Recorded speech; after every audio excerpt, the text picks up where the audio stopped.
তারা হয়তো এই হাদিস জানে না, আল্লাহ পাক ওদের কানের মধ্যে আমার এই হাদিস যেন পৌঁছে দেন, আমিন। নবী সাল্লাল্লাহু আলাইহি ওয়াসাল্লাম বলেছেন, আমি মেরাজের রাতে যখন গিয়েছি তখন এক শ্রেণীর মানুষকে দেখেছি, ওদেরকে শাস্তি দেয়া হচ্ছে। কি শাস্তি? জাহান্নামীদের রক্ত এবং পুঁজ ওদেরকে খেতে দেয়া হচ্ছে। জিবরাইল আলাইহিস সালামকে জিজ্ঞাসা করা হলো যে এরা কারা?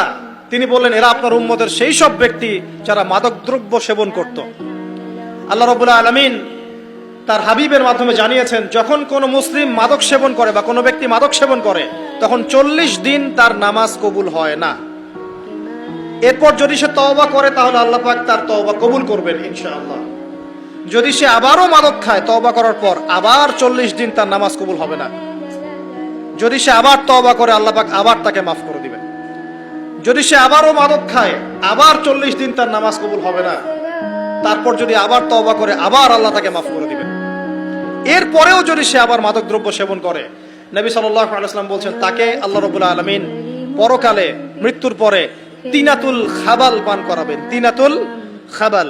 জিজ্ঞাসা করা হল, ইয়া রাসূলুল্লাহ, তিনাতুল খাবাল কি জিনিস?